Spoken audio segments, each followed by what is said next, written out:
காலத்தில் திருக்குரானுடைய அந்த அறிவு, குரானை ஓதுகின்ற அந்த முறைகள் என்பது எல்லா சஹாபிகளுக்கும் பரிச்சயமானதாக இருந்தாலும் கூட சில சஹாபிகளை இடம் காட்டி இவர்களிடமிருந்து குரானை நீங்கள் கற்றுக்கொள்ளுங்கள் என்று நபி அவர்கள் அடையாளப்படுத்தினார்கள். எல்லோருமே அரபியர்கள் தான், எல்லோருமே குரானை ஓதுவார்கள் தான். இருந்தாலும் கூட சில நபர்களை குறிப்பாக இனம் காட்டி இவங்களிடமிருந்து நீங்கள் குரானை ஓத கற்றுக்கொள்ளுங்கள், அது சரியான முறையாக இருக்கும் என்று நபிகள் நாயகம் ஸல்லல்லாஹு அலைஹி வஸல்லம் அவர்கள் இனம் காட்டி இருப்பதை பார்க்கிறோம்.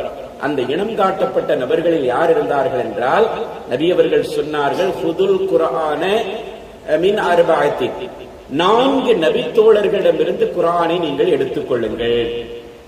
பல நூற்றுக்கணக்கான சஹாபிகள் இருந்தாங்க.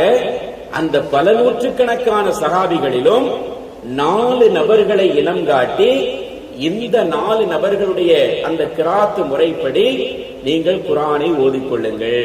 4 நபர்களில் யாரை சொன்னார்கள் என்றால், முதலாவதாக சொன்ன நபர் மின் அப்துல்லாஹ் இப்னு மஸ்ஊத், ஹஜ்ரத் அப்துல்லாஹ் இப்னு மஸ்ஊத் ரலியல்லாஹு அன்ஹு அவர்களிடமிருந்து ஓத கற்றுக்கொள்ளுங்கள்.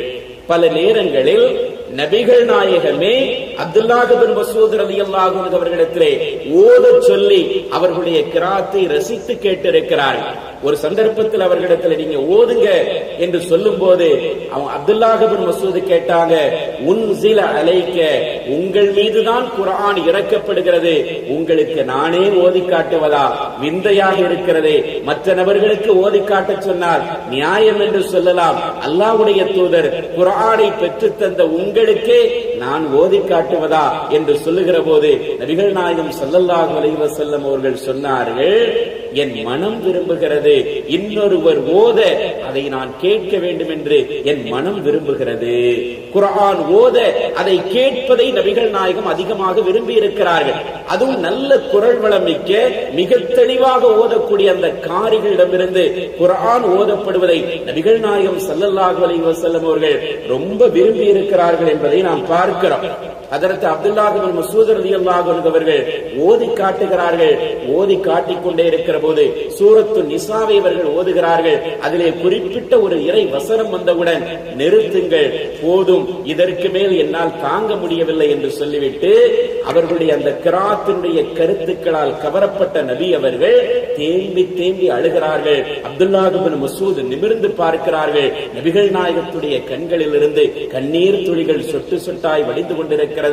ஏன் அப்படி அவர்கள் அழுதார்கள் என்றால், அந்த ஆயத்திலே அல்லாஹ் தஆலா கேட்கிறான், ஃபகைஃப இதா ஜஅனா மின் குல்லி உம்மத்தின் பிஷஹீதின், ஒரு காலகட்டத்திலே மறுமையிலே விசாரணைக்காக நிறுத்தப்பட்டிருக்கிற போது ஒவ்வொரு உம்மத்தினருக்கும் எதிராக அவர்களுடைய நபிமார்களை நாம் சாட்சியாளர்களாக கொண்டு வந்து நிறுத்துவோம்.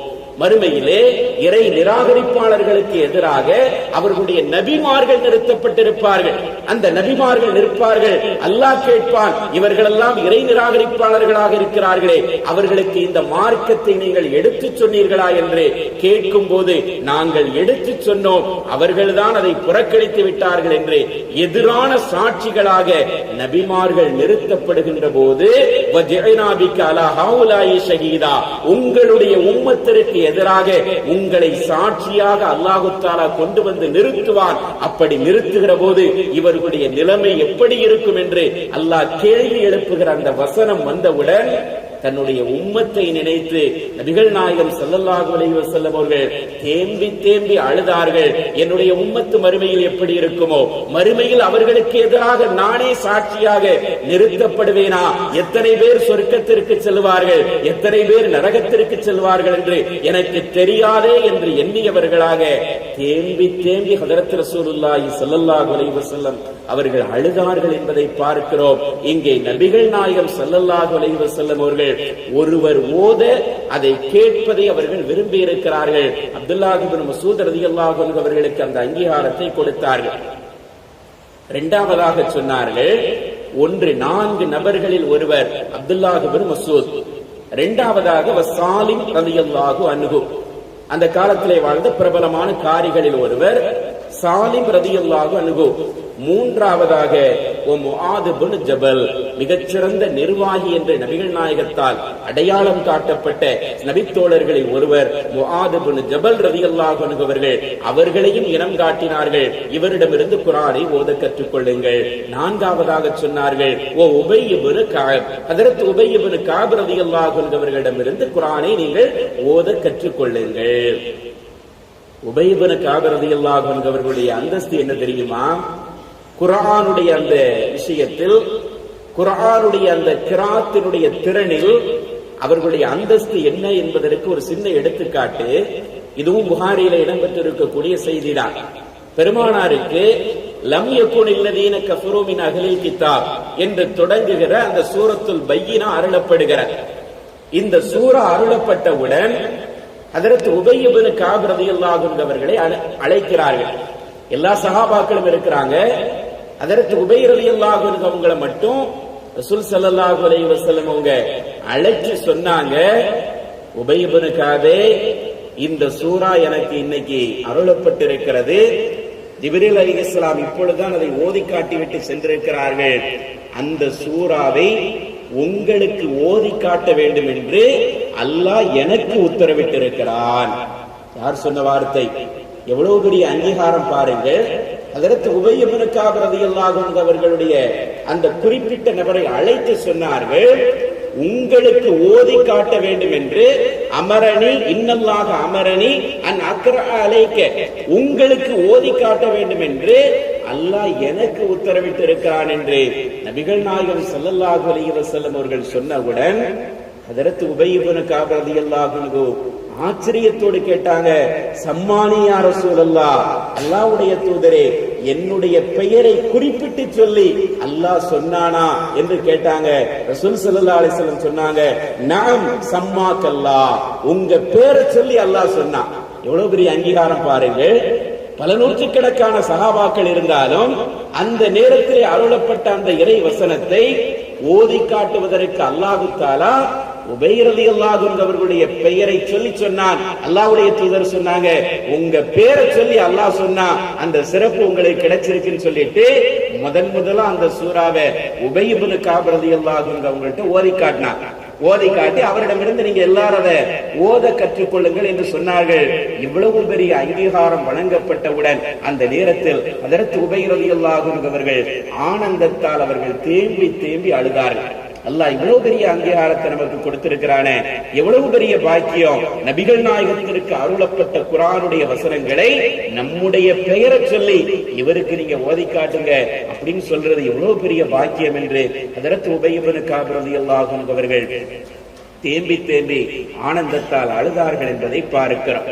ஆக ரசூலுல்லாஹி ஸல்லல்லாஹு அலைஹி வஸல்லம் அவர்களுடைய ஒவ்வொரு நடவடிக்கைகளையும் பார்க்கின்ற போது குர்ஆன் ஓதுவதை அவர்கள் ஊக்கப்படுத்தி இருக்கிறார்கள். குர்ஆனிய தொடர்புகள் அதிகமாக ஏற்படுத்தப்படுவதை ஊக்கப்படுத்தி இருக்கிறார்கள். குர்ஆனுடைய அந்த துறையில் யாரெல்லாம் தங்களை முதன்மைப்படுத்திக் கொண்டு குர்ஆன் சார்ந்த அந்த கலையில் யாரெல்லாம் தன்னுடைய திறமைகளை வளர்த்துக் கொண்டிருக்கிறார்களோ அவர்களை நபிகள் நாயகம் ஸல்லல்லாஹு அலைஹி வஸல்லம் அவர்களும் சரி, அல்லாஹ்வும் சரி, அதிகமான அங்கீகாரத்தை கொடுத்து அவர்களை மதிப்பிற்குரியவர்களாக அங்கீகரித்திருக்கிறார்கள் என்பதை விளங்குவதற்காகத்தான் இதையெல்லாம் சொல்லுகிறோம். ஏன் ஆண்களை தூரவிடுங்கள், ரசூலுல்லாஹ்வுடைய காலத்திலே வாழ்ந்த பெண்களில் கூட பல நபர்கள் நபி அவர்களே பெருமை பாராட்டி பேசுகின்ற அளவிற்கு குர்ஆனிய தொடர்பு மிக்கவர்களாக இருந்திருக்கிறார்கள் என்பதற்கு ஒரு சின்ன உதாரணம் அபூதாவுதில் இடம்பெற்றிருக்கக்கூடிய ஒரு ஆதாரபூர்வமான செய்தி தான். ரசூலுல்லாஹ்வுடைய காலத்தில் மதீனாவில் உம்மு வரக்கா ரலியல்லாஹு அன்ஹா என்ற ஒரு பெண்மணி இருந்தாங்க. அன்சாரி பெண்மணிகள், மதீனாவை பூர்வீகமாக கொண்ட ஒரு பெண்மணி. இந்த பெண்மணியினுடைய வரலாற்றை பற்றி குறிப்பிடுகிற போது இந்த அம்மா அந்த காலத்திலேயே குர்ஆனை மிக அற்புதமாக ஓதுகின்ற கலை அறிந்தவர்களாக இருந்தாங்க. குர்ஆனை ரொம்ப அற்புதமாக ஓதுவாங்க. குர்ஆனுடைய சட்ட திட்டங்களை மிக தெளிவாக தெரிந்து வைத்திருந்தார்கள். குர்ஆனுடைய வசனங்கள் முழுவதையுமே மனனம் செய்த ஒரு ஹாஃபிலாவாக அவர்கள் இருந்தார்கள். ஆண்களில் எப்படி ஹாஃபில் இருக்கிறார்களோ அதே போன்று குர்ஆனுடைய வசனங்களை முழுமையாக மனனம் செய்த ஹாஃபிலாக்களில் ஒருவராக இந்த உம்மு வரக்கா ரலியல்லாஹு அன்ஹா அவர்கள் இருந்தாங்க. ஒரு நாள் என்ன செய்யறாங்க, ரசூலுல்லாஹ்விடத்துல வந்து பத்ர் யுத்தத்துக்கான அந்த ஏற்பாடுகள் நடந்துகிட்டு இருக்கு. பத்ர் யுத்தத்துக்கு போறதுக்காக சஹாபாக்களை தயார்படுத்திக் கொண்டிருக்கும் போது இந்த அம்மா சொன்னாங்க, அல்லாஹ்வுடைய தூதரே, இந்த போர்க்களத்திலே உங்களோடு பயணித்து வருவதற்கு எனக்கும் அனுமதி தாருங்க, நானும் வருகிறேன் என்றால் எதற்காக வருகிறேன்? போர்க்களத்தில் பெண்கள் நேரடியாக அந்த காலத்தில் கலந்திருக்கிறார்கள். ஆனால் வாளேந்தி அவர்கள் போரிட்டதில்லை. சில நேரங்களில் சில சஹாபி பெண்கள் அப்படி போரிட்டு இருக்கிறார்கள் என்பதற்கும் ஆதாரம் இருக்கிறார். பெரும்பாலும் பெண்கள் எதற்கு வருவார்கள் என்றால், காயம்பட்டவர்களுக்கு மருத்துவ சிகிச்சை செய்வதற்காகவும் அல்லது தண்ணீர், உணவுப் பொருள் போன்ற அந்த விஷயங்களை ஏற்பாடு செய்து கொடுப்பதற்காகவும் பெரும்பாலும் பெண்கள் போர்க்களத்திற்கு வந்திருக்கிறார்கள். அன்னை ஆயிஷா ரலியல்லாஹு அன்ஹா, உம்மு சலமா ரலியல்லாஹு அன்ஹா, உம்மு சுலைம் ரலியல்லாஹு அன்ஹா போன்ற பெண்களுடைய வரலாற்றை எல்லாம் எடுத்து பார்த்தால் ஆண்களுக்கு நிகராக போர்க்களங்களிலேயும் அவர்களுடைய பங்களிப்புகள் இருந்திருக்கிறது என்பதை பார்க்கிறோம். அந்த அடிப்படையில் இந்த உம்மு வரக்கா ரலியல்லாஹு அன்ஹா அவர்கள் ரசூலுல்லாஹ்விடத்தில் வந்து சொல்லுகிறார்கள், அல்லாஹ்வுடைய தூதரே, எனக்கும் போருக்கு அனுமதி தாங்க, நான் போருக்கு வந்தா காயம்பட்டவர்களுக்கு சிகிச்சை செய்கிற அந்த பணியையாவது மேற்கொள்ளுவேன். ஒருவேளை அல்லாஹ் நாடினால் எனக்கும் ஷஹாதத்துடைய பாக்கியம் கிடைக்கலாம். அந்த போர்க்களத்தில் இறந்து விட்டேன் என்று சொன்னால் எதிர்பாராத விதமாக அப்படி ஒரு சம்பவம் நடந்தாலும் கூட ஷஹாதத்துடைய பாக்கியம் எனக்கு கிடைக்கும் அல்லவா, அதனால் எனக்கு அனுமதி தாருங்கள் என்று சொன்னவுடன் நபிகள் நாயகம் ஸல்லல்லாஹு அலைஹி வஸல்லம் அவர்கள் சொன்னார்கள், கர்ரி ஃபீ பைத்திகி, நீங்கள் போர்க்களத்திற்கு வர வேண்டாம், உங்களுடைய வீட்டிலேயே நீங்கள் இருங்கள். யர்சுகுகி அஷ்ஷஹாதா ஃபில் பைத், வீட்டில் வைத்தே ஷஹாதத்தை அடைகின்ற பாக்கியம் உங்களுக்கு கிடைக்கும். வீட்டில் வைத்தே ஷஹாதத்தை அடைகின்ற பாக்கியம் கிடைக்கும். போர்க்களத்திற்கு நீங்கள் வர வேண்டாம், வீட்டில் வைத்துதான் உங்களுக்கு மரணம் வரும். ஆனால் அந்த மரணம் சாதாரண மரணமாக இருக்காது, ஷஹாதத்துடைய மரணமாக இருக்கும் என்று அந்த அம்மையாரை போர்க்களத்திற்கு நீங்கள் வர வேண்டாம் என்று நபி அவர்கள் தடுத்து விட்டார்கள். அதற்கு பிறகு சில ஆண்டுகள் கழிகிறது. சில ஆண்டுகள் கழிந்ததற்கு பிறகு நடைபெற்ற நிகழ்வுகள் எல்லாம் அபூதாவுதிலேயும் பதிவு செய்யப்பட்டிருக்கிறது. இன்னும் பல வரலாற்று நூல்களிலேயும் அவர்களுடைய வாழ்க்கை சம்பந்தப்பட்ட செய்திகள் பதிவு செய்யப்பட்டிருக்கிறது. இந்த அம்மையாருடைய நடவடிக்கைகளை பற்றி ஹதீஸிலே என்ன வருகிறது என்றால், இவர்கள் குர்ஆனை மிக அற்புதமாக ஓதுவார்கள். எந்த அளவிற்கு அவர்களுடைய கிராத்திற்கு நபி அவர்கள் அங்கீகாரம் வழங்கியிருந்தார்கள் என்று சொன்னால், அவங்க தன்னுடைய வீட்டிலே உள்ள பெண்களுக்கு இமாமத் செய்கின்ற பொறுப்பை அவர்களுக்கு கொடுத்திருந்தார்கள். ரசூலுல்லாஹ்வுடைய காலத்திலேயே அவங்க வாழ்ந்த அந்த பகுதியிலேயே பெண்களுக்கு தனியாக இமாமத் செய்கின்ற அந்த பொறுப்பு ஹஜ்ரத் உம்மு வரக்கா ரலியல்லாஹு அன்ஹா அவர்களுக்கு மட்டும் வழங்கப்பட்டிருந்தது. உங்களுடைய வீட்டிலேயே நீங்கள் தொழுகை நடத்திக் கொள்ளுங்கள், நீங்கள் அற்புதமாக ஓதுகிறீர்கள், அற்புதமாக தொழுகை நடத்துகிறீர்கள், ஒரு முஅத்தினையும் நீங்கள் ஏற்படுத்திக் கொள்ளுங்கள். வயசாலியாக அவர் இருக்கட்டும், முதியவராக இருக்கட்டும், அவர் குறிப்பிட்ட நேரத்தில் பாங்கு சொல்லி நீங்கள் ஜமாத்தாக பெண்களுக்கு தொழுகை நடத்துங்கள் என்று நபிகள் நாயகம் ஸல்லல்லாஹு அலைஹி வஸல்லம் அவர்களால் அங்கீகாரம் அளிக்கப்பட்ட பெண்மணியாகவும் அவர்கள் இருந்தார்கள்.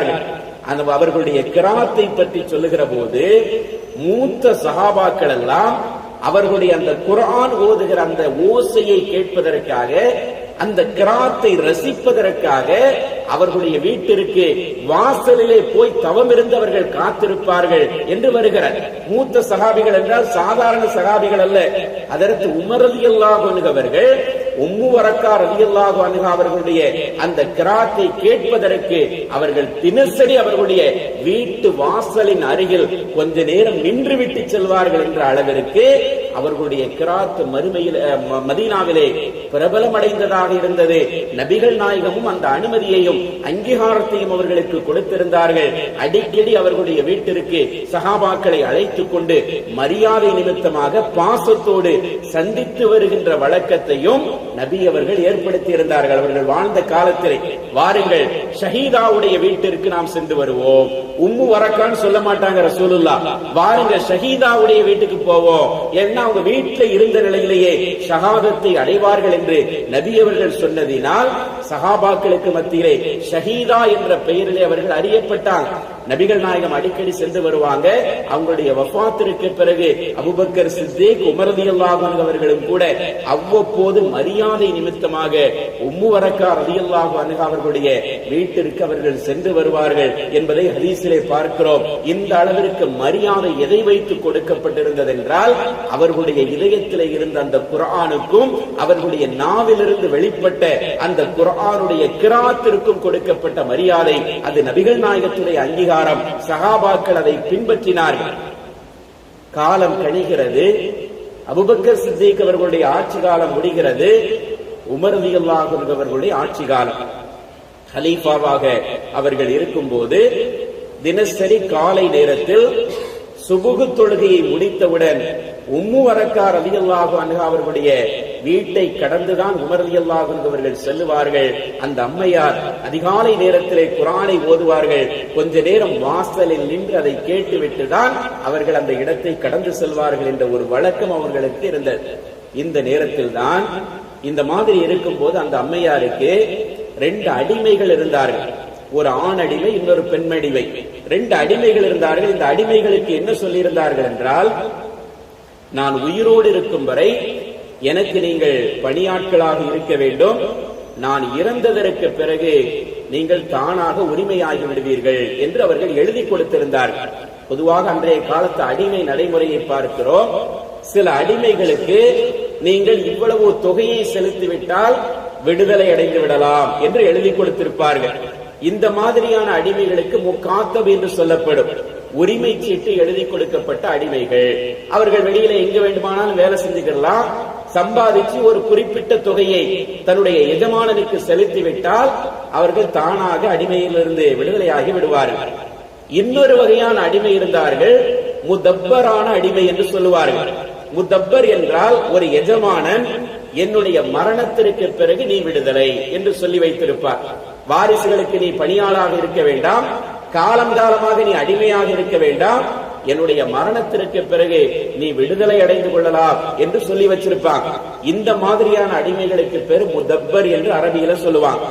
இந்த மாதிரி இந்த 2 அடிமைகளுக்கும் நான் இறந்ததுக்கு பிறகு நீங்க உரிமையாயிருவீங்க என்று எழுதி கொடுத்திருந்தாங்க. இந்த நிலையில தான் அந்த 2 அடிமைகளும் என்ன செய்கிறார்கள் என்றால், சீக்கிரமே உரிமையாக வேண்டும். இந்த அம்மா எப்பொழுது வஃபாத்தாக, நாம் எப்பொழுது உரிமையாக என்று அவர்கள் 2 பேரும் அவசரப்பட்டவர்களாக 2 அடிமைகளும் சேர்ந்து ஒரு முடிவுக்கு வருகிறார்கள். இந்த பெண்மணியை கொலை செஞ்சிடணும், யாருக்கும் தெரியாம கொலை செஞ்சிடணும், இயல்பா இறந்த மாதிரி காட்டிக்கிறணும். அவங்க இறந்துட்டாங்கன்னு சொன்னா நாம தானா விடுதலை ஆயிரலாம். தங்களுடைய விடுதலையின் மீது அவசரப்பட்டவர்களாக ஹஜ்ரத் உம்மு வரக்கா ரலியல்லாஹு அன்ஹா அவர்களை கொலை செய்வதற்கு அந்த 2 அடிமைகளும் திட்டம் தீட்டி ஒரு நாள் இரவு நேரத்திலே அவர்கள் வீட்டிலே தூங்கிக் கொண்டிருக்கிற போது ஒரு போர்வையால் அவர்களுடைய கழுத்தை நெரித்து 2 பேரும் கொலை செய்துவிட்டு வீட்டிலிருந்து தப்பி ஓடி விடுகிறார்கள். இன்னா லில்லாஹி வ இன்னா இலைஹி ராஜிஊன். இரவோடு இரவாக மதீனாவில் இப்படி ஒரு சம்பவம். ஹஜ்ரத் உமர் ரலியல்லாஹு அன்ஹு அவர்களுடைய ஆட்சி காலம் பாதுகாப்பு நிறைந்த ஆட்சி என்று சொல்லப்பட்ட ஒரு காலகட்டத்திலே வீட்டில் இந்த பெண்மணி கொலை செய்யப்பட்டு கிடக்கிறார்கள். கதவு அடைக்கப்பட்டிருக்கிறது. அந்த 2 அடிமைகளும் பின்வாசல் வழியாக வெளியேறி விடுகிறார்கள். மறுநாள் காலையில் ஹஜ்ரத் உமர் ரலியல்லாஹு அன்ஹு அவர்கள் பள்ளியிலிருந்து தன்னுடைய வீட்டிற்கு வருகிற போது வழக்கமாக இந்த உம்மு வரக்கா ரலியல்லாஹு அன்ஹா அவர்களுடைய வீட்டு வாசலுக்கு வருகிறார்கள். அவர்களுடைய வீட்டிலிருந்து வழக்கமான அந்த குரல் கேட்கவில்லை. தினசரி அந்த கிராத்தை கேட்டு பழகிவிட்ட ஹஜ்ரத் உமர் ரலியல்லாஹு அன்ஹு அவர்களுக்கு ஏமாற்றமாக இருக்கிறது. வழக்கமான அந்த குரல் ஒலிக்கவில்லை. அதோடு மட்டுமல்லாது வீட்டிலே விளக்கு எரியவில்லை, வெளிச்சமில்லாமல் இருட்டடைந்திருக்கிறது. அந்த அம்மையார் அவ்வளவு நேரம் தூங்குகின்ற வழக்கமுடையவர்கள் இல்லையே. அதிகாலை நேரத்திலே அவர்களுடைய வீட்டிலே விளக்கு வெளிச்சம் தெரியும், குர்ஆனுடைய வார்த்தைகள் ஓதப்படும். இதுதானே வழக்கம். அந்த வழக்கத்திற்கு மாற்றமாக இன்று அந்த குரலையும் காணும், வீட்டிலே விளக்கும் பற்ற வைக்கவில்லையே, என்ன காரணம் என்று யோசித்துக் கொண்டிருக்கிறார்கள். சில நிமிடங்கள் கழிகிறது, அவர்களுடைய மனது ஏதோ உறுத்துகிறது, ஏதோ ஒரு அசம்பாவித சம்பவம் நடைபெற்றிருக்குமோ என்று உணர்ந்தவர்களாக கதவை திறந்துவிட்டு சில தோழர்களை அழைத்துக் கொண்டு வீட்டிற்குள் சென்று பார்க்கிறார்கள். ஒரு அறையிலே அந்த அம்மையார் ஜனாசாவாக வீழ்த்தப்பட்டிருக்கிறார்கள். உயிர் இல்லை, அவர்களுடைய கழுத்து நெரிக்கப்பட்டிருக்கிறது. உயிர் இல்லாமல் அந்த ஜனாசா படுத்த நிலையிலே கிடத்தப்பட்டு கிடக்கிறது. அந்த ஜனாசாவை பார்த்தவுடன் ஹஜ்ரத் உமர் ரலியல்லாஹு அன்ஹு அவர்கள் சொன்னார்கள், இன்னா லில்லாஹி வ இன்னா இலைஹி ராஜிஊன், ஸதக்கல்லாஹு வ ஸதக்க ரசூலுஹு. அல்லாஹ்வும் உண்மை சொல்லிவிட்டார், அல்லாஹ்வுடைய தூதரும் உண்மை சொல்லிவிட்டார்களே. அல்லாஹ்வுடைய தூதரின் வார்த்தை எவ்வளவு உண்மையாகிவிட்டது. பல ஆண்டுகளுக்கு முன்பாக இந்த பெண்மணியிடத்திலே சொன்னார்கள், நீங்கள் வீட்டிலேயே இருங்கள், வீட்டில் இருந்த நிலையிலேயே ஷஹாதத்துடைய பாக்கியம் உங்களுக்கு கிடைக்கும். அந்த மரணம் ஷஹாதத்துடைய மரணம் தானே. அநியாயமாக கொலை செய்யப்பட்டிருக்கிறார்கள், எந்த விதமான காரணமும் இல்லாமல் இப்படி கொலை செய்யப்பட்டு கிடக்கிறார்கள் என்று சொன்னால் அது ஷஹாதத்துடைய மரணம். அந்த மரணத்தை அல்லாஹ் அவர்களுக்கு நசீபாக்கி விட்டான். அல்லாஹ்வுடைய தூதரின் வார்த்தைகளை உண்மைப்படுத்தி விட்டாரே. இப்படி ஒரு சம்பவம் உங்களுக்கு நடந்துவிட்டதே, நபிகள் நாயகம் சொன்னது அப்படியே நடந்துவிட்டதே என்று தேம்பி தேம்பி அழுதார்கள்.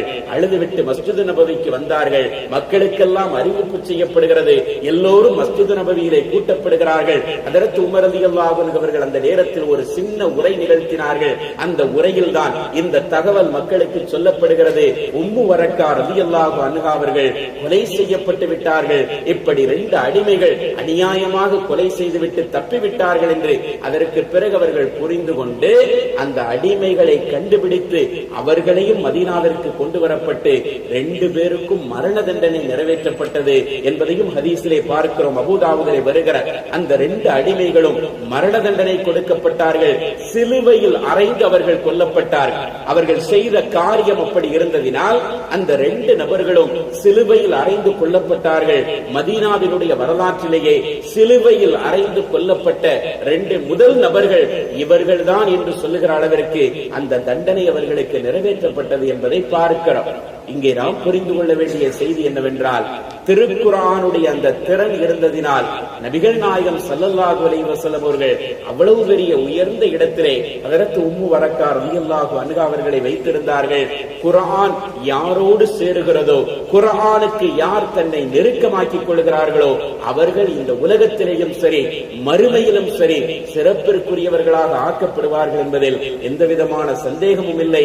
அந்த வகையிலே ரமலான் மாதம் என்பது தராவீஹுடைய தொழுகையிலேயும் சரி தஹஜ்ஜுடைய தொழுகையிலேயும் சரி குர்ஆனை ஓதுகின்ற வாய்ப்பும் அதை கேட்கின்ற வாய்ப்பும் நமக்கு வழங்கப்பட்டிருக்கிறது.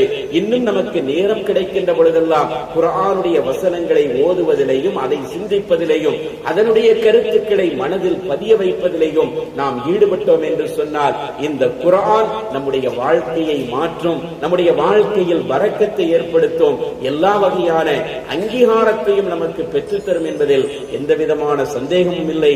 அப்படிப்பட்ட நன்மக்களாக இறைவன் நம் அனைவர்களையும் ஆக்கியருள் புரிவானாக. புனிதமிக்க ரமலான் மாதத்தினுடைய